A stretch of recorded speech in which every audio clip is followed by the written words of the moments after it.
días, estimados amigos Radio Escuchas. Bienvenidos al programa Contrapunto Liberal del Instituto Ecuatoriano de Economía Política, IEP.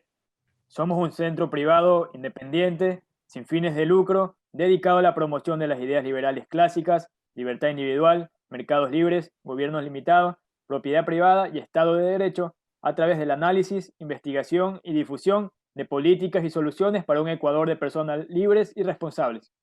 Como cada semana, nos encontramos hablando de los temas de coyuntura nacional, económicos y políticos, con nuestro panel y nuestros invitados. Hoy nos acompaña nuestro director ejecutivo, José Andrade. Muy buenos días, José. Muy buenos días, Danilo. Muy buenos días con todos. El tema que estaremos tratando hoy es sobre la responsable tenencia y porte de armas para lidiar con la inseguridad en Ecuador. Para hablar sobre este tema, nuestro invitado el día de hoy es César Cedeño. César es licenciado en Ciencias Políticas, de origen judío, con máster en Estudios de Seguridad, con concentración en Operaciones Militares por la Georgetown University de Washington, D.C., candidato a PhD por la University of Pittsburgh. Ha sido asistente académico en la University of Pittsburgh, donde participó en un proyecto de investigación premiado por la Midwest Association of Political Science. Ha sido analista de seguridad en la Unidad de Análisis Político de la Presidencia de la República de Ecuador, en el Ministerio de Coordinación Política y Gobiernos Autónomos Centralizados del Ecuador, en la Secretaría Nacional de Inteligencia y en el Ministerio de Relaciones Exteriores. Muy buenos días, César. Muy buenos días, un gusto estar aquí. Gracias por acompañarnos. En medio de las cosas y de la inseguridad que estamos viviendo en el Ecuador, pues en este momento se está planteando desde el ámbito político la oferta electoral no sé si oferta electoral, de plantearle a la ciudadanía el libre porte de armas, ¿no? Esto, ¿por qué diría yo? Bueno, pues una, por el tema de inseguridad. Una, por el tema de impunidad. Continuamente vemos videos donde vienen que asaltan, se te llevan todo, te golpean e incluso en determinados momentos no solamente que te asaltan, sino que te van disparando a pesar de tú no haber opuesto resistencia. En medio de todos estos años, diría yo, de no una respuesta adecuada por parte de quienes teóricamente deberían darla, pues se plantea que la ciudadanía deba portar armas, o sea, pero obviamente no todos, sino aquel que lo desee y considera adecuado portar un arma. Ahora, los casos son distintos para todo el mundo, hay distintas respuestas por el lado de las redes sociales, y en suma, pues, hay muchas y diversas posturas al respecto. Pero en particular, y antes de comenzar, porque a mí me gusta mucho lo que dice la segunda enmienda de la Constitución Americana de los Estados Unidos, esta protege el derecho del pueblo estadounidense a poseer y portar armas. La segunda enmienda establece que ni el gobierno federal de los Estados Unidos, ni los gobiernos estatales y locales pueden infringir el derecho a portar armas de sus ciudadanos. O sea, desde una perspectiva norteamericana, no solamente que tienes permiso para, sino que es un derecho del ciudadano americano portar armas y, de hecho, defenderse, ¿no?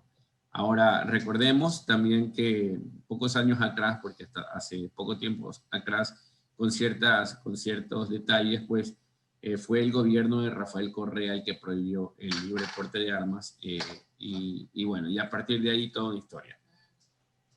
César, en principio, ¿cómo ves el tema? Bueno, creo... A los detalles, ¿no? Ya la propuesta en sí. Creo que el primer lugar para empezar el análisis del tema es reconocer que no hay una relación causal clara entre muchos de los efectos colaterales negativos que se ven por la tenencia y posesión de armas y tampoco entre la tenencia y posesión de armas y los efectos positivos esperados en materia de seguridad ciudadana. La evidencia científica muestra a través de distintos tipos de modelos econométricos, modelos matemáticos, que en la relación causal, eso quiere decir la autorización de que las personas porten y tengan armas y la reducción en distintos tipos de crímenes y delitos no siempre es clara. En algunos casos, algunos delitos y crímenes suben, en algunos casos, algunos delitos y crímenes bajan. ¿Por qué creo que ese es un buen lugar para iniciar el análisis? Porque es necesario reconocer que como toda medida de política pública, como dice por ahí el dicho, el demonio está en los detalles. Una cosa es decir, bueno, si la ciudadanía tuviera autorización para tener y portar armas, vamos a reducir la delincuencia. Otra cosa es decir, la tenencia y porte responsable de armas es una de las medidas que podrían llevar a reducir los índices delincuenciales. Entonces creo que por ahí es necesario empezar y también es necesario reconocer que desde otra perspectiva, que es la que ve en esta medida potenciales efectos negativos, matanzas masivas en Ecuador a los Estados Unidos, u otro tipo de efectos colaterales negativos para la seguridad ciudadana del Ecuador, tampoco hay una relación causal clara. Distintos estudios, distintos modelos muestran que no siempre hay una relación entre la tenencia y posesión de armas debidamente regulada y el incremento de crímenes violentos o de acciones violentas contra las personas. De nuevo, la relación causal no está clara. Creo que por ahí es necesario empezar el tema. Interesante. César, yo tengo una consulta. Si bien sabemos que los temas de inseguridad pueden tener sus raíces en temas más amplios como por ejemplo pobreza, desempleo y educación, pero creo que estos son temas o soluciones de largo plazo. Entonces, en el corto plazo, para enfrentar el problema que enfrentamos actualmente, que es el repunte de la inseguridad, ¿crees que puede ser un medio efectivo en Ecuador la libre tenencia y porte de armas? Empecemos por libre tenencia y porte de armas. No se puede pensar en la tenencia y porte de armas desde una perspectiva totalmente liberada. Es necesario tener controles, es necesario tener regulación y son más que todo en el caso concreto de Ecuador, porque es necesario abstraer el análisis de la idea, es necesario un poco abstraerla de la realidad de los Estados Unidos porque es una realidad demasiado extrema determinada por otras variables de seguridad y otras variables institucionales internas. En el caso de Ecuador, lo más necesario para empezar a analizar esta medida es reconocer que la institucionalidad de las agencias del Ecuador está totalmente distorsionada por una serie de roles que no tienen sentido. En Ecuador, el control de las armas no lo tiene la policía, que a lógica sencilla debería ser la institución encargada de hacer una materia de seguridad ciudadana. Lo tienen las Fuerzas Armadas.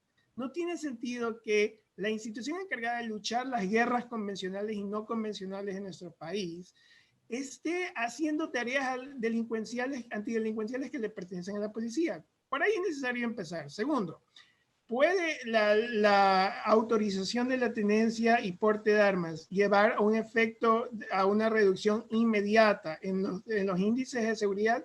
Por eso empecé con la importante realidad que la evidencia científica muestra que no hay una relación causal clara. En algunos casos hay correlaciones fuertes. ¿Qué quiere decir una correlación fuerte?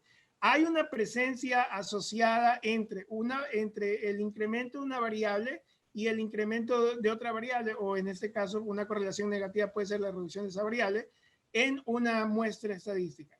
Pero en términos de relación causal, esto quiere decir, yo autorizo la tenencia y porte de armas y todos estos delitos se reducen, no hay evidencia científica clara. Eso no quiere decir que no hay una evidencia, que no hay una relación causal favorable o hay una relación causal negativa. Lo más importante que eso quiere decir es que no se puede pensar en la estrategia para reducir los delitos solo alrededor de autorizar la tenencia y porte de armas. Esto debe ser parte de una serie de medidas más amplias. Bueno, ¿algo que agregar? Bueno, tú lo has dicho, ¿no? Empecemos por los detalles, o sea, o mejor dicho, por el principio tal vez. El tema es que la ciudadanía se siente insegura, ¿ya? Y esto en realidad incita a encontrar o buscar soluciones de esta naturaleza. Para unos no solamente es una solución, para otros es el derecho a la legítima defensa. Particularmente yo suscribo esta idea, yo creo en el libre porte de armas, yo creo que es un derecho del ciudadano el tratar de defenderse ante la delincuencia o incluso tener un arma por una sensación subjetiva de inseguridad o por las características propias del giro de tu actividad, ¿no? Porque no es lo mismo vender vehículos constantemente y tal vez tener $20,000 en la mano cada 2 semanas que ser una persona que pues recibe sus ingresos vía depósito en el banco y en el banco pues se hace la transacción y por el resto del tiempo lo que carga son $10 en el bolsillo, ¿no? Por otro lado, tampoco sucede lo mismo cuando te encuentras tal vez en una hacienda y estás ubicado pues lejos de la seguridad, lejos de la policía normal, y en esto pues viene un grupo de atracadores y te someten, aprovechando el aislamiento, aprovechando una serie de circunstancias y aprovechando que se supone y se sabe que las personas que están dentro de esa hacienda no pueden portar armas, o sea que no hay posibilidad de defenderse. Algunos dicen son los delincuentes quienes las portan y los ciudadanos decentes no pueden evitar ser asaltados. Bueno, ese es un tema. Pero otro tema, antes de avanzar propiamente al tema del porte de armas, es que algunos han pensado en la solución a este problema mirando el endurecimiento de las penas. Entonces dicen, bueno, lo que debemos hacer es endurecer más las penas porque existe una legislación muy favorable a la criminalidad, una legislación que mira al criminal como a una víctima. Yo diría que esta es una postura muy propia de gente equivocada que piensa que la gente decente y honesta del país es de alguna manera culpable de que ese señor o ese grupo de personas estén asaltando en las calles porque no les brindamos todas las atenciones y porque no nació en un hogar formado como todos quisiéramos tener y que no se le brindó educación. Entonces, bueno, dado que no tuvo todas esas posibilidades, pues ahora esa pobre alma anda por ahí asaltando y nosotros debemos poco más y decir tranquilos, no, lo que pasa es que nosotros somos culpables de no haberles brindado una oportunidad. Entonces, bajo esta especie de perspectiva, donde el delincuente no es sino una víctima más de la sociedad, pues ha habido un proceso dilatado y sostenido, yo diría, de aligeramiento de las penas y las sanciones. Obviamente, esto ha sucedido y de hecho está recogido en un libro muy interesante llamado Freakonomics en Estados Unidos, donde explica que la criminalidad, en parte, ¿no? En medio del primer capítulo de Road versus Wade, creo, o algo por el estilo, ya decía que bueno, que durante una década en que se aligeraron las penas y sanciones a la criminalidad, pues este aumentó, y que una vez que llega un determinado alcalde, un mayor de Estados Unidos, pues al endurecerse las penas, pues también las penas bajaron. Aunque el artículo trata de otra cosa, en realidad también hace un poco sentido creer que el endurecimiento de las penas podría ayudar. Sin embargo, y aquí viene el siguiente tema, ¿no? Y es que a pesar de que tú tengas una legislación más fuerte, más importante y más dura con respecto a la criminalidad, lo importante también es que la fiscalía, que es la encargada de llevar adelante el caso y exponer las pruebas frente al juez, sea capaz de demostrar ya con pruebas que el criminal es criminal. Si nosotros no tenemos una fiscalía que haga su trabajo eficientemente, que lo haga de manera técnica, que conozca del tema y que en suma haga lo que tiene que hacer, pues de nada sirve ni el endurecimiento de penas, ni el hecho de que la policía logre acoger al criminal, sea en delito flagrante o sea tiempo después de una investigación, digámoslo así, policial adecuada.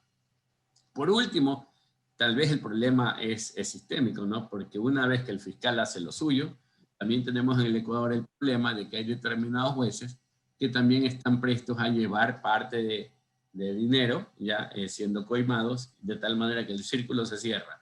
Si la policía llega a agarrarlos, hay que ver si el fiscal hace lo suyo, hay que ver si el fiscal tampoco está coimado, y si el fiscal hace lo suyo, hay que ver si el juez logra resolver el problema, de tal manera que tenemos diversos espacios ya digámoslo así, dentro de este sistema que no terminan de empatar. Antes de ir al porte de armas, que para muchos es la consecuencia lógica de ver que un sistema no funciona y por lo tanto debe el ciudadano armarse tratando de responder ante esta falta de seguridad brindada desde las instituciones que deberían teóricamente brindarlas, remitámonos un poquito a eso. César, ¿qué opinión te merece lo que acabo de decir de esta cadena de policía, fiscales, jueces, etcétera, etcétera, etcétera? La opinión que tengo, José, es que una observación muy importante relacionada también con el problema de si es que la autorización de tenencia y porte de armas va a llevar a una reducción de delitos sostenidos. Hay una larga cadena de efectos que forma un sistema que conecta la medida con el resultado esperado. ¿Qué tienen en común la falla en nuestro sistema penal para lograr ejecutar de manera adecuada los procesos indagatorios y de instrucción de la Fiscalía y la tenencia y porte de armas? Que en medio de la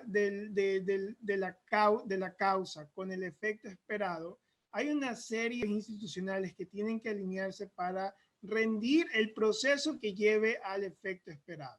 En el caso de las armas, José, no solo se trata de tenencia y porte de armas. Asumimos de que las personas van a tener el entrenamiento adecuado para usarlas de una manera efectiva. Empezando por solo tener un arma. Es una responsabilidad, es un derecho que se tiene que aprender a usar. Tal como tienes el derecho a manejar, hay que aprender a manejar.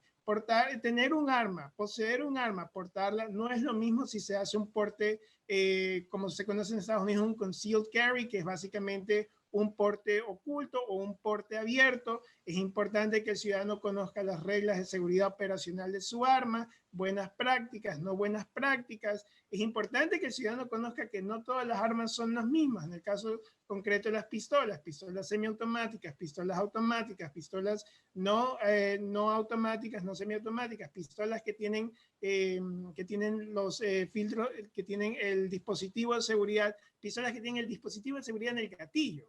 Entonces, empezando solo por conocer los básicos de seguridad operacional para manejar un arma de manera responsable, hay una serie de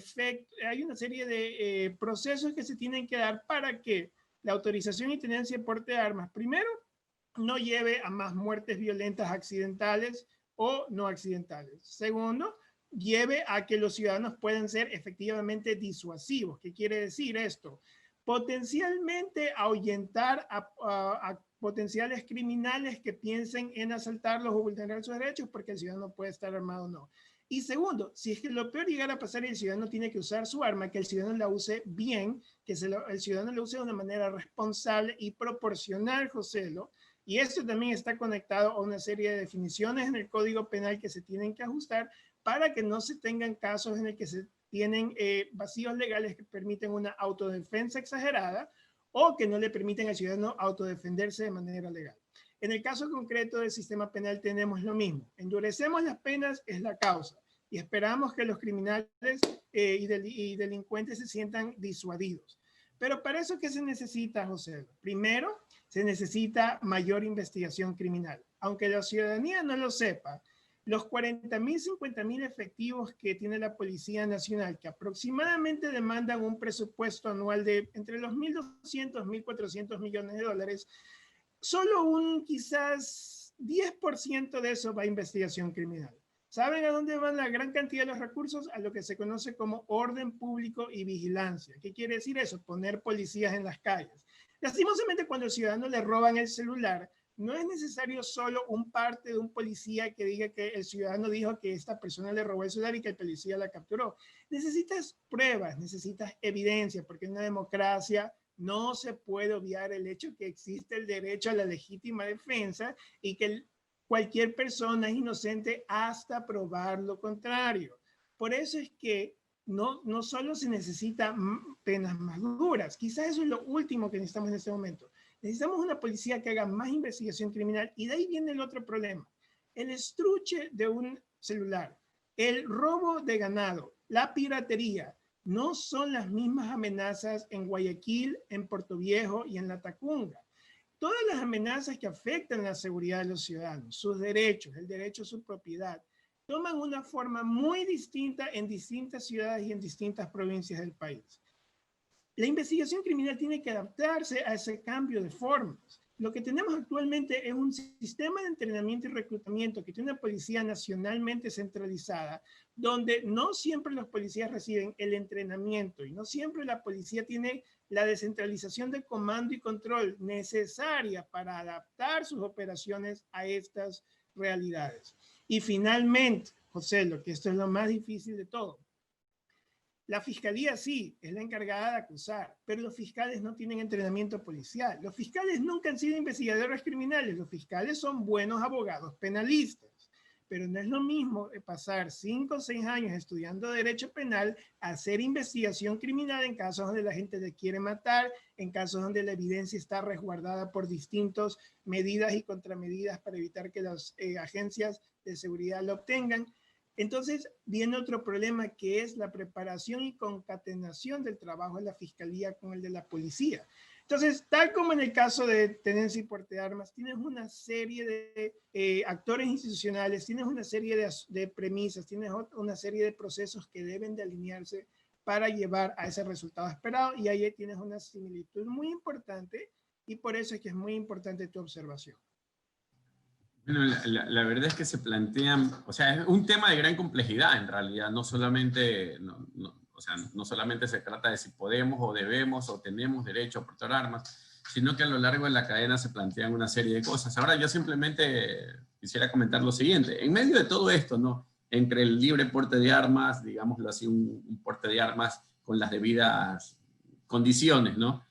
También ante esta impunidad existente, ya se escucha, esperemos no llegue a ese caso, pero ya se escucha deberían de haber grupos armados en la calle que hagan las veces de autodefensa, que limpien de criminalidad a los ciudadanos. De hecho, miraba el otro día en uno de los mensajes que tanto circulan por WhatsApp, que ya un grupo le dijo a la ciudadanía ecuatoriana, creo que era la ciudadanía ecuatoriana, no salgan por las noches, vamos a hacer limpieza, nos vamos a encargar de la criminalidad, no somos enemigos de la policía ni de los ciudadanos, esperamos no causar daños adicionales.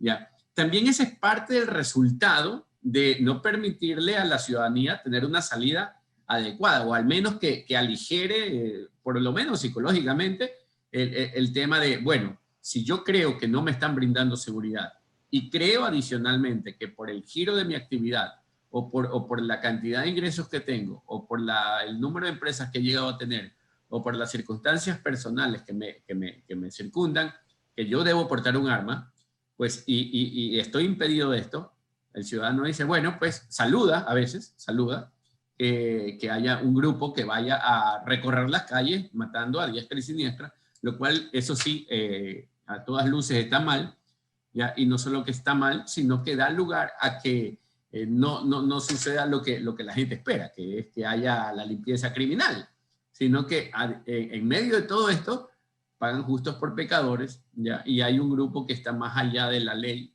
más allá de la civilidad, que anda repartiendo plomo y que no va a ser precisamente una investigación, sino que va a decir, mira, ese tiene cara de, oye, tú estás sospechoso, a ver, cuéntame qué estabas haciendo. Se va a creer la policía, ¿ya? Va a actuar atropellando los derechos de los ciudadanos y bueno, pues tenemos un escenario peor, ¿ya? O al menos mucho peor según lo que la gente supone. Ahora, hay gente que también se pregunta y dice, bueno, mira, el ecuatoriano sabes cómo es, en realidad me parecen argumentos fofos, pero ¿qué pasa si tú le entregas un arma a una persona que en determinado momento parece cumplir con las condiciones, pero es una persona de mal talante, es un tipo que no sé, medio lo miras y saca la pistola y te dice a ver qué te pasa? O sea, ¿cómo podemos evitar estos aparentes excesos sin llegar al tema de balaceras en escuelas, que creo que no es el caso? Honestamente no me parece pertinente, pertenecen a otro tipo de realidades, ¿ya? Y además aquí no se está hablando de permitir portar armas a chicos ni a niños, sino de un porte civilizado, digamos así. Primero, empezar con la realidad de admitir que el ciudadano ecuatoriano hoy día ya tiene acceso a un sinnúmero de armas igual o quizás un poco menos efectivas, no por su falta de impacto, sino porque es más difícil matar con ellas. Tienen ya hoy día un acceso muy importante a armas. Un vehículo puede ser un arma. Un cuchillo de cocina puede ser un arma. Un libro puede ser un arma. Puedes, básicamente, si el libro es lo suficientemente grande, un diccionario de esos que es bien grueso, puedes matar a una persona a punta de concusiones letales. Un arma, una pistola, si bien es cierto, lo puede hacer más fácil con menor esfuerzo y entrenamiento, no deja de ser cualitativamente distinta a otras armas blancas, como les llamaríamos, u objetos contundentes. Primero, empezar por allí. Segundo, empezar con el hecho de que hoy día, sin acceso a armas, Ecuador no tiene las mejores estadísticas de seguridad. Estaba haciendo algunas revisiones y muchas de las personas que objetan autorizar la tenencia y posesión de armas dicen que argumentan, por ejemplo, estaba leyendo Nelsa Curvelo que dice que se podrían incrementar los homicidios, las muertes violentas. Bien, Ecuador hoy día, si bien es cierto, está por debajo del promedio de tasa de homicidio por armas en América Latina y el Caribe, de acuerdo a datos del Banco Mundial. Ecuador está muy por encima de Estados Unidos. Estados Unidos con todos los problemas de matanzas masivas que tienen. ¿Cuán encima está?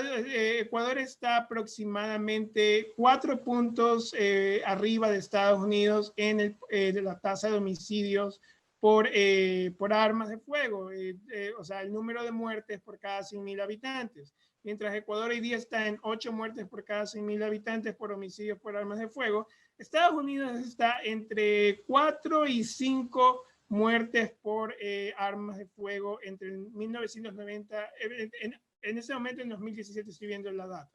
Sí, Estados Unidos está muy por arriba del mundo, que el mundo son 2 muertes por arma de fuego por cada 100.000 habitantes para el 2017, pero nosotros estamos muy por arriba del promedio mundial. Entonces, luego hacer admisión de ese detalle. Ya estamos arriba. Tercero, de reconocer, José, que no autorizar la tenencia y porte de armas es una idea demasiado abstracta. Por eso es que es preocupante la promesa que argumenta autorizando la tenencia y porte de armas vamos a reducir la delincuencia. Primero, ¿qué armas? Una escopeta no es lo mismo que una pistola. Una pistola no es lo mismo que un revólver. Un rifle semiautomático no es lo mismo que un rifle automático. Una subametralladora automática no es lo mismo que una subametralladora. Una carabina no es lo mismo que un rifle semiautomático. ¿Qué armas? Primero, por allí. Segundo. Alguno se puede creer Rambo en medio de esto y va a aparecer. Segundo, ¿qué armas para qué localidades? Sí, algunas armas pueden ser más problemáticas dependiendo del entorno urbano y el entorno rural.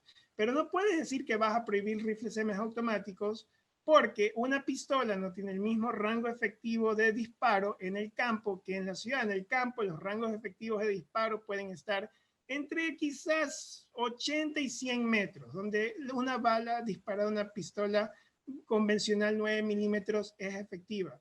Pero esa misma bala, donde los rangos potenciales de disparos en el campo oscila entre casi los 400, 600, 800 metros, no es efectiva para nada. En el campo también, debes de permitir algunos tipos de rifles, quizás no semiautomáticos. Entonces, luego pasa por ahí. ¿Qué armas? Entonces, los candidatos tienen que ser más claros con sus propuestas y más responsables. Porque un rifle semiautomático no tiene los mismos potenciales colaterales negativos y positivos en el entorno rural que en el entorno urbano. Finalmente, ¿quién va a autorizar, quién va a monitorear y cómo se va a acceder al arma? No solo es autorización y tenencia, autorización de tenencia y porte efectivo de armas, José, sí, algunos grupos poblacionales de cajón los podemos descartar. Exconvictos, menores de 18 años, personas que tengan problemas psiquiátricos. Pero ¿cómo vas a monitorear eso? ¿Qué sistema se va a poner y qué canales institucionales que sean monitoreables y que vas a tener que trabajar con el sector privado de ley vas a tener que implementar para que la gente acceda a estos tipos de armas? Segundo, ¿qué registro se va a mantener de las armas? Y finalmente, como lo dije al inicio, no pueden ser las Fuerzas Armadas. Esto es una tarea criminal, esas son responsabilidades de la policía, que en realidad, al poner el control y monitoreo de armas en las Fuerzas Armadas, le hacen más difícil a la policía el trabajo de investigación criminal. Bueno, con estas importantes reflexiones que César está compartiendo en este momento en su programa Contrapunto Liberal, estamos hablando sobre el porte de armas. Nos vamos al corte comercial, estimados amigos. Espérennos un segundo y volvemos. Listo, hemos vuelto a su programa Contrapunto Liberal del Instituto Ecuatoriano de Economía Política. Agradecemos en este momento a Radio Morena por permitirnos desarrollar este espacio. Nos encontramos con Danilo Vélez, investigador económico del Instituto, y con César Cedeño, quien está compartiendo reflexiones acerca de esto que en los últimos días se está discutiendo en el Ecuador, de si se debe o no portar armas, tal vez como respuesta a la criminalidad y a la impunidad existente. Y la verdad es que se están puntualizando cosas yo creo, sumamente importantes. Ahora yo te diría, y en defensa de los políticos, y no es que trate de defender en este caso en particular, sino que en realidad yo sí creo en el porte de armas y por lo tanto hay que avalarlo un poco. Una cosa es la idea, otra cosa es el desarrollo. Desde luego, si yo digo debemos ir hacia el porte de armas, no estoy diciendo automáticamente y tranquilos, cualquiera que pueda traiga por Amazon su arma, sino estoy hablando de una idea que señala un norte, y un norte que desde luego tiene algunas instancias, algunas paradas, alguna normativa, alguna transición, algún algo en medio, ¿no? ¿Ya? Pero que lo haga posible. Por lo importante me parece señalar que este es un norte que para unos pasa desde el plano de los derechos, de que el ciudadano tiene derecho a portar un arma y que por lo tanto no debería restringírsela, y por otros tienen más bien una posición utilitaria, independientemente del derecho, que a uno le puede o no significar algo importante. Otros creen que es necesario portar un arma, dado que de alguna manera el sistema no está respondiendo ante la sociedad civil y brindándole tal vez la seguridad que necesita.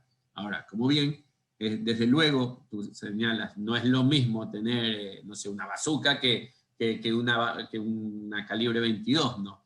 Las cosas son totalmente diferentes y las necesidades van cambiando. Pero yo sí creo que ya llegado a la discusión del tema, pues esos temas tendrán que aterrizar y se tendrán que mirar al menos desde una perspectiva un poco más técnica, desde una perspectiva práctica, donde se señalen claramente las responsabilidades de las distintas instituciones y donde eventualmente pues se permita también yo diría que al sector privado igual participar dentro de esta actividad, es decir, trayendo, importando y una serie de cosas como tal vez fue en el pasado, ¿no? Porque no se trata de ahora entregarle un nuevo monopolio a nuevas autoridades y que eventualmente pues estos adolecen de los problemas que conocemos usualmente.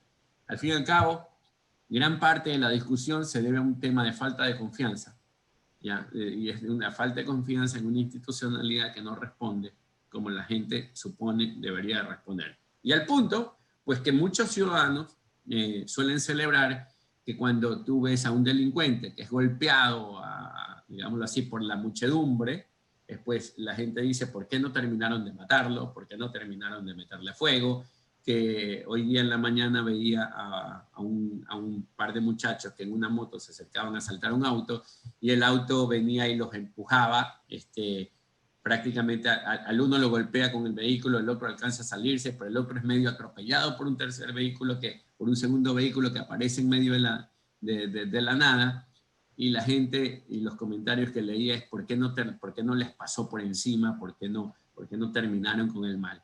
Hay indignación, ¿ya? Y parte de esa indignación, si no es canalizada, o mejor dicho, si a esa indignación no se le da una respuesta adecuada, si a esa indignación no se la canaliza, si a esa indignación no se le responde, ¿de qué manera vamos a hacer frente a este problema de criminalidad? Porque la verdad es que serán pocos, y ahí sí yo diría que en la parte de la campana de Gauss serían muy pocos los que simplemente se dedicarían a comprar armas por deporte o porque sencillamente bueno, tal vez por deporte sí, de hecho es un deporte en la práctica del tiro, ¿no? Ya, pero es distinto la compra y tenencia de un arma para hacer deporte, para practicar por el amor a ese arte, que la compra de un arma en ausencia de criminalidad. De hecho, en alguna ocasión leía que en Holanda están cerrando las cárceles porque no tienen clientes. O sea, estamos en una sociedad en la que se han librado o se han resuelto tantos problemas que al final del día, pues, ya las cárceles están cerrando por falta de criminales, ¿no?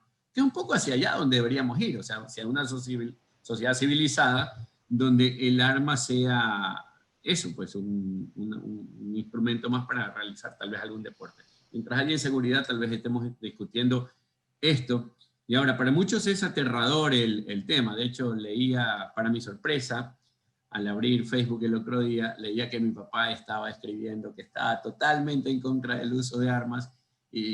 Oh, sorpresa, yo no había discutido ni conversado nunca sobre este tema con él, pero de inmediato le dije, bueno, yo estoy a favor de esto.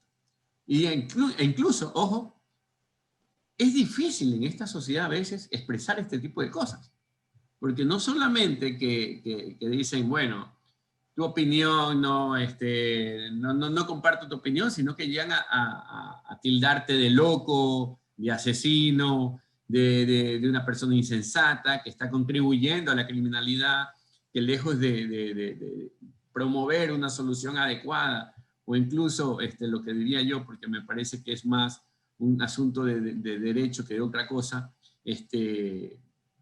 no sé, hay quienes por esposar una idea como esta, no solamente que dicen no estoy de acuerdo, sino que te tachan no sé, de persona salvaje, de bárbaro y de incivilizado. ¿Qué podrías decirle a aquellos que piensan que los que creemos que portar armas es un derecho y tal vez es necesario, César? Bueno, empezar con reconocer un poco mis propias subjetividades personales en este tema, Joselo.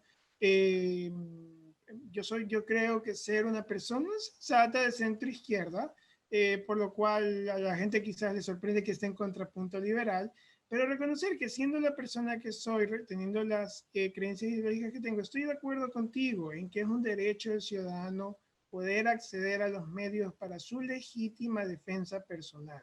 Y en ese derecho, las armas son una herramienta que le pueden permitir con una regulación, entrenamiento y monitoreo apropiado, garantizarse ese derecho. Coincido plenamente contigo en ese sentido. ¿Qué le puedo decir a las personas que nos tildan de distintos epítetos por considerar esta medida?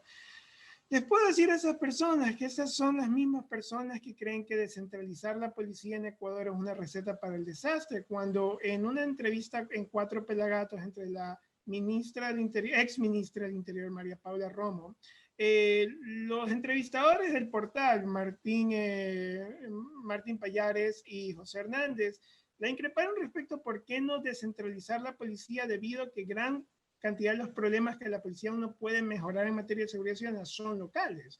La ministra del Interior lo descartó a rajatabla sin siquiera decir, bueno, se podría estudiar en el caso de Ecuador cómo se tendría que ver esa descentralización. Son las mismas personas que opinan que la policía no tiene que ser reformada. La policía tiene que ser severamente reformada, tiene que ser una policía civil, enfocada en investigación criminal, determinar cómo se pueden cumplir las misiones de orden y vigilancia público sin absorber los recursos presupuestarios que le permitan a la policía hacer el trabajo que le ayude al fiscal a condenar a la persona que realmente ha delinquido. Entonces, decir que estas personas son personas que se enfocan en las mismas respuestas viejas que al Ecuador no le han funcionado, son quizás las personas que se sienten seguras porque 500 agentes tácticos fueron redesplegados de distintos puntos del país a Guayaquil y no sé si sepan estas personas que un agente del GIR no hace la investigación de criminal que le permita al fiscal condenar al delincuente que se entró al restaurante a robar. El agente del GIR lo que hace es actuar en situaciones tácticas donde es necesario el uso de la fuerza letal en entornos altamente reducidos. Por eso es Grupo de Intervención y Rescate. Lo mismo hace la gente del GOE, lo mismo hace la gente del Grupo Especial Móvil Antinarcóticos, el GEMA. Entonces son personas que se siguen enfocando en las mismas respuestas que por los últimos 20 años no le han funcionado al Ecuador.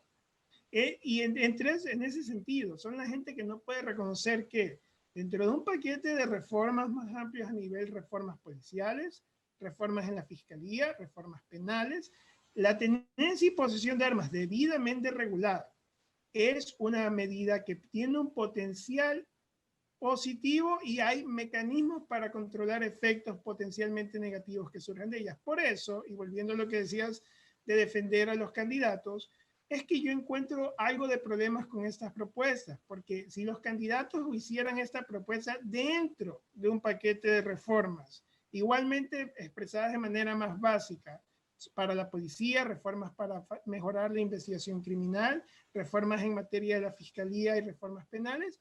Ok, puedo sospechar que intuir que el candidato está pensando de una manera más estructural y de una manera más sistemática. Pero si el candidato me dice que solo con la autorización de tenencia y porte de armas se va a reducir toda la delincuencia en Ecuador, José, yo he visto la evidencia, he visto los modelos, eso no hay evidencia de ese tipo de efectos en ninguna parte del mundo. César, pero un tema que quisiera que nos esclarezcas es que tú mencionas que, y algo que quizás muchas personas obvian en estas discusiones, es que efectivamente habrán requisitos para poder portar un arma, para poder tener un arma, pero ¿hasta qué punto esta serie de requisitos y que tú has mencionado como regulación, entrenamiento, monitoreo, no puede llegar a ser como, no puede llegar a una sobreregulación que termine teniendo los efectos contrarios a los deseados? ¿Cómo balancear estos requisitos con la sobreregulación que finalmente podría ser contraproducente? Esa es una excelente pregunta, Danilo. Y actualmente en Ecuador tenemos el problema en el cual la sobreregulación ya es una especie de restricción implícita para que la gente acceda al derecho. Creo que la manera para balancear esto es empezar por reconocer que es un derecho.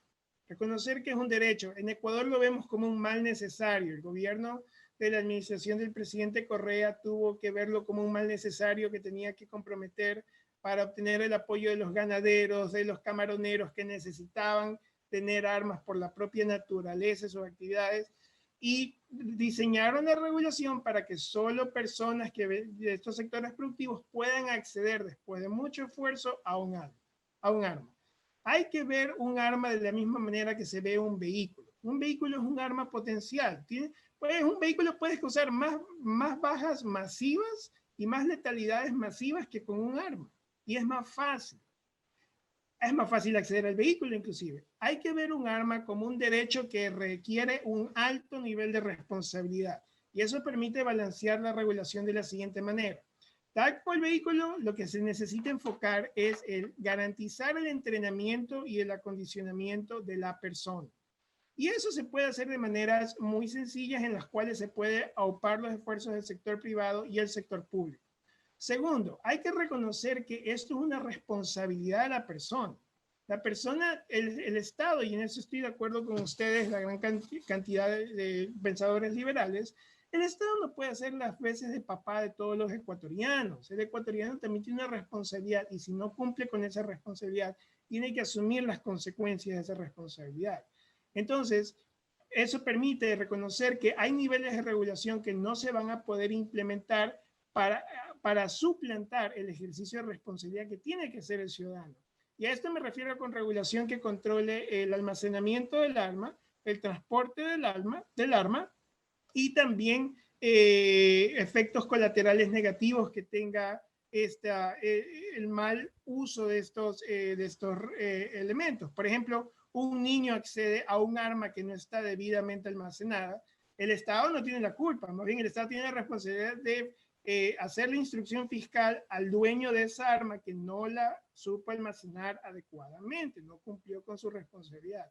Y finalmente, creo que es importante dar lugar a que las ciudades tengan una voz en esto.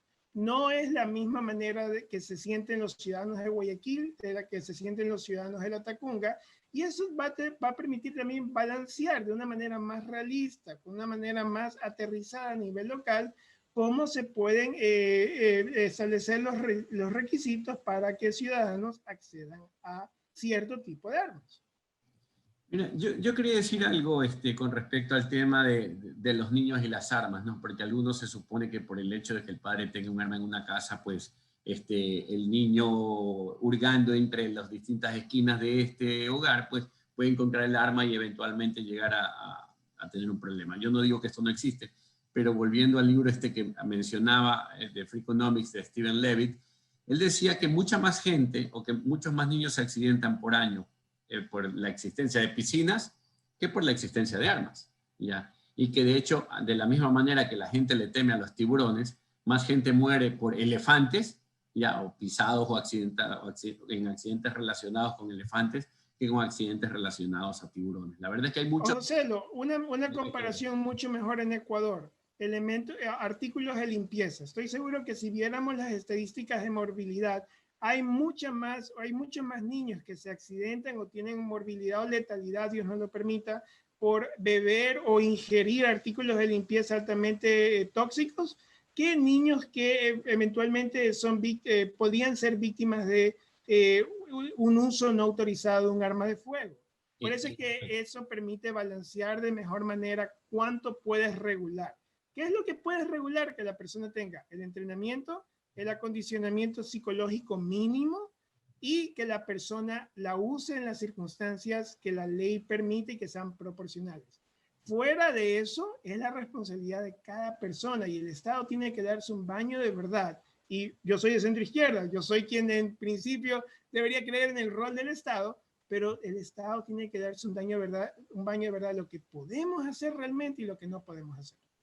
Bueno, y en medio de todas estas cuestiones, porque tal vez a todo el mundo no le siente bien y hay sociedades o hay particulares lugares del Ecuador que se sienten más cómodos con la idea de portar armas que en otros, ¿y cómo verías la opción de tener una especie de piloto? Me invento, que en Guayaquil sí se permite el libre porte de armas bajo las condiciones esbozadas y que en el resto del país no. Yo creería que así hasta por sentido común los ladrones dirían, bueno, es hora de mirar hacia otro lado porque como... Sería una idea muy excelente, un referendo a nivel local. Creo que es una muy buena idea, José. Creo que si hay líderes locales que están escuchando este programa, lo podrían considerar. No sé cuánto lo permite el marco penal actual, porque este es un tema que está altamente centralizado. Y de nuevo, a mí me gustaría observar algo. Las personas que estén a favor de esta idea deberían saber que hay dos actores institucionales en el Ecuador que serán los principales opositores de este tema y son los menos esperados. Las Fuerzas Armadas del Ecuador y la Policía Nacional van a ser las principales opositoras de esta idea. La policía, por algo que tú ya has resaltado, José, hay un problema en la policía no quiere admitir que tiene serios problemas operacionales, tiene serios problemas de entrenamiento. Creo que un guardia de seguridad privada dispara más rondas por mes que un policía de línea. Un policía de GIR quizás dispara mucho más porque el GIR recibe más atención, pero un policía de línea que tú ves en la calle, creo que dispara la misma cantidad de rondas que un guardia de seguridad privado en el mejor de los casos. La policía no quiere admitir que tiene serios problemas institucionales, pero a su vez es la principal opositora de toda reforma porque tiene una estructura institucional que ya ha generado un marco de beneficios que no se quieren cambiar. Las Fuerzas Armadas no lo quieren porque en las Fuerzas Armadas se ve esto como algo también de incidencia política, se lo ve algo como algo de preeminencia institucional, que las Fuerzas Armadas sean las encargadas de paternizar al Estado ecuatoriano. Algo que quizás muchas personas no lo sepan es que la actitud paternalística hacia muchos de esos temas muchas veces se ve en la policía y en las Fuerzas Armadas aún más. Es esta actitud que se siente que hay que controlar que el ciudadano ejerza bien sus responsabilidades porque no se confía en el ciudadano. Entonces, como tú lo dijiste, hay un problema de confianza del ciudadano hacia sus agencias de seguridad, pero también las agencias de seguridad que nos cuidan no confían en nosotros, José. En efecto, en efecto. Bueno, ahí respecto a estos temas, ¿no? Por ejemplo, honestamente yo creo que las sociedades totalitarias desarman a sus ciudadanos. Ya, de hecho, es lo que sucede en Norcorea, es lo que sucede en Cuba, y en cierto modo fue lo que sucedió con el gobierno de Rafael Correa. Ahora, también le molesta a la ciudadanía, y de hecho por eso un poco la discusión, de que hoy por hoy tú puedes ver que incluso en delito flagrante, un policía hace uso de su arma, le dispara al criminal, el policía va preso, sí permanece preso, y en caso de digámoslo así, salir vivo el criminal, sí sale de inmediato, digámoslo así, de prisión. Al punto de que hay casos escalofriantes, no sé si cómicos, pero son de terror también, de gente que entra 50 veces a la cárcel y 50 veces sale. Es decir, esos tipos son las personas que más mala suerte tienen porque están siempre en el lugar equivocado y en el momento equivocado, y desde luego son inocentes porque por algo salen 50 veces, me imagino yo. José, ¿alguna vez has leído un parte policial? No, honestamente no. Yo he leído distintos partes policiales, José, y la respuesta básica de por qué pasa esto está: cuando tú lees un parte policial, te das cuenta de la pobreza de trabajo investigativo que tienen nuestros policías, inclusive a veces la pobreza gramatical que hace que los jueces encuentren. No es que hace que los jueces encuentren. El juez tiene que hacer un trabajo en Ecuador, que de acuerdo al Código Orgánico Integral Penal, el juez administra la pena. El juez, como administrador de la pena, hace su trabajo, es decir, bueno, existen los elementos de forma y de fondo para poner esta pena, sí o no. Si el juez ve elementos de forma, o si es que el abogado defensor ve esos elementos de forma y le hace ver al juez que en efecto hay esos elementos de forma que permiten no poner la pena o una pena más severa, el juez no tiene otra tarea.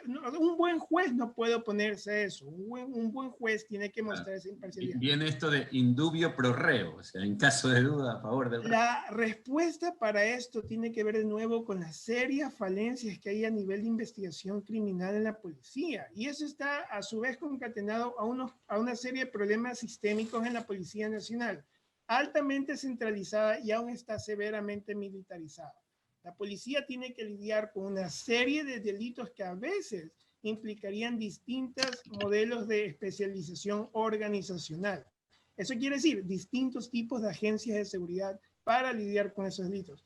Finalmente, la gran cantidad de los recursos de investigación criminal de la policía, adivina dónde van: a la lucha contra las drogas, que honestamente no es una lucha nuestra, es una lucha de los países desarrollados, y que lo que hace es que nosotros no pongamos nuestros recursos de investigación criminal en los problemas que realmente nos afectan día a día a los ecuatorianos.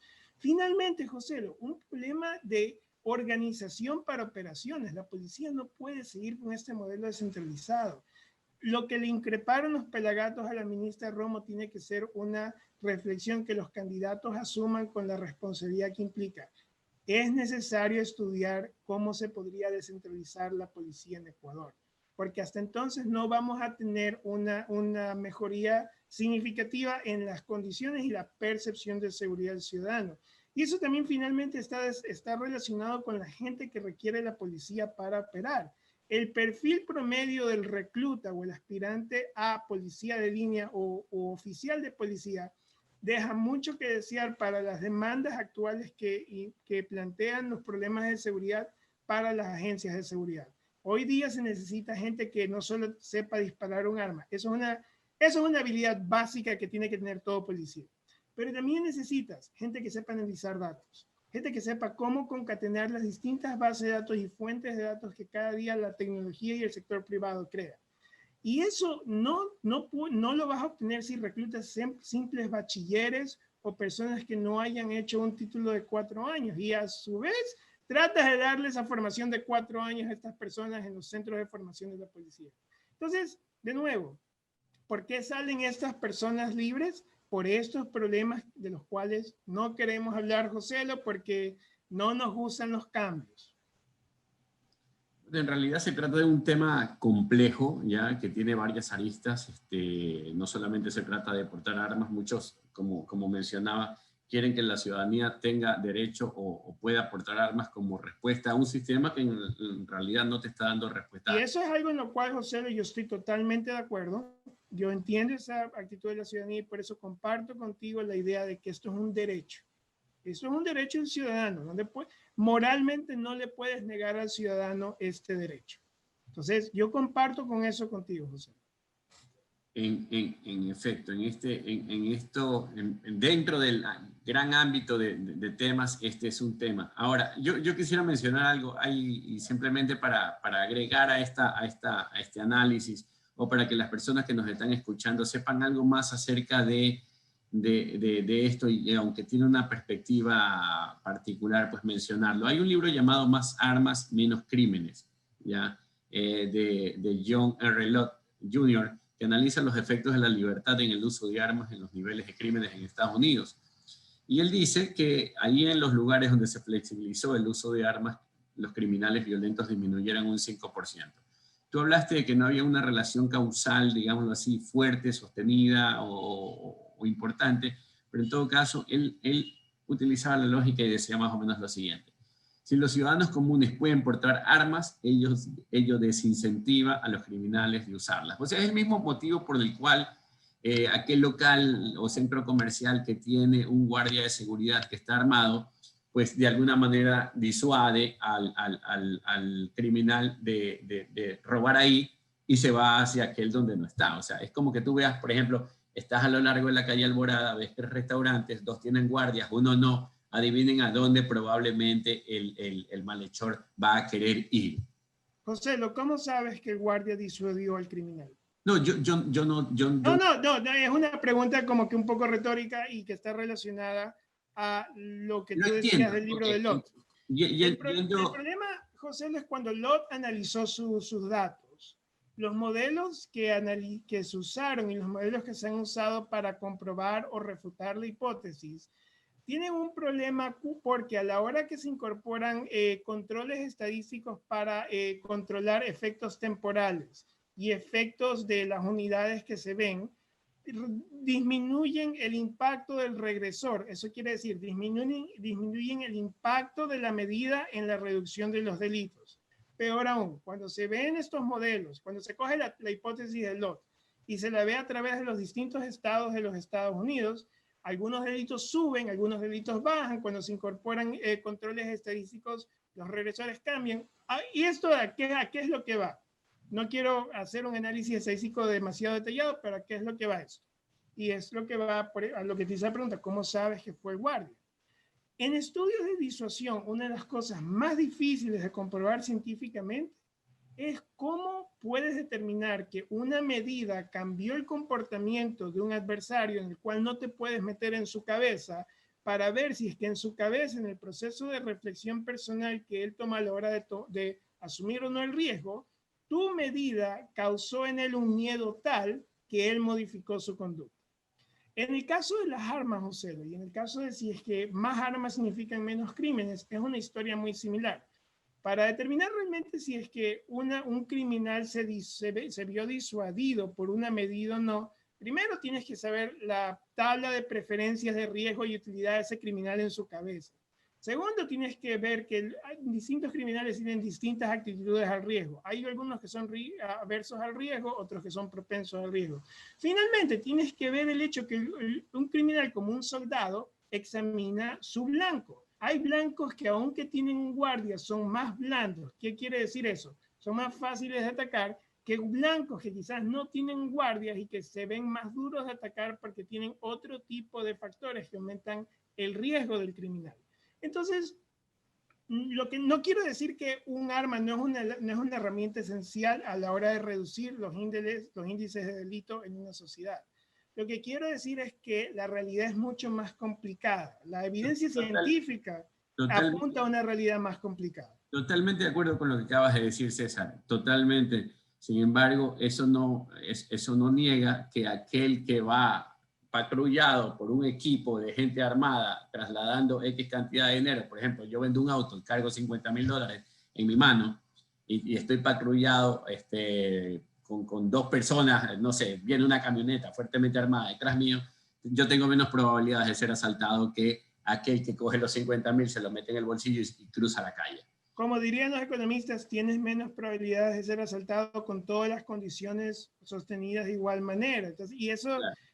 Sobre todo en mi línea, José, lo que son operaciones militares, eso es algo que no siempre tienes. Cada operación es muy distinta, cada blanco es muy distinto y te toca examinarlo por su propia naturaleza intrínseca. Entonces, de que te diría que si vas a transportar $50,000, estás mucho mejor con 2 camionetas de personas armadas, de ley, pero de que no hay riesgo, riesgo existe y existe. Y riesgo existe. Mientras estemos caminando y transitando por esto llamado tierra. En todo caso, bueno, yo creo que hemos llegado al programa, al final del programa. César, de verdad me ha gustado mucho, mucho, mucho el haber conversado contigo y contigo, Danilo. Le había expresado a Danilo que tenía que correr hacia una notaría para hacer una gestión legal y que solamente iba a permanecer media hora en el programa, pero pero tanto me llamó el tema que el notario estará esperando. Así que será para la próxima y seguimos conversando. Seguimos conversando. Muchas gracias a ustedes por darme esta oportunidad. Ha conversado con nosotros en Contrapunto Liberal César Cedeño, y desde luego, pues, si desean conocer más acerca de lo que piensa y del contacto con César para reflexionar más sobre estos temas, pues nosotros lo pondremos a disposición de ustedes. César, ¿alguna forma de contactarte por si acaso alguien quiera discutir? Claro, o sea, pueden contactarme a mi correo. Como yo estoy en Estados Unidos actualmente haciendo mi doctorado, bueno, terminando mi tesis, Besrat Hashem me puede graduar en mayo del próximo año. La mejor manera de contactarme es mi correo, que es cgc27@pitt.edu. Está medio complicado, pero... o pueden contactarme a cesar.2084@gmail.com. Yo creo que se suena mejor. En todo caso, bueno, muchísimas gracias César, muchísimas gracias a Nilo y Claudia por este excelente programa. Bueno, ya lo escucharon, es momento de reflexionar, por lo menos hay que darle reflexión. Por lo menos. Ya, y no descartarlo sencillamente como muchas otras cosas hacen y innecesariamente no darle tiempo de reflexión. Bueno, nos vemos con ustedes la próxima semana, estimados amigos. Muchísimas gracias por haber compartido con nosotros esta mañana en Contrapunto Liberal, el programa del Instituto Ecuatoriano de Economía Política. Chao, chao. Cuídense. Gracias a ustedes, chicos. Gracias, Claudia. Gracias, Danilo. Gracias, José.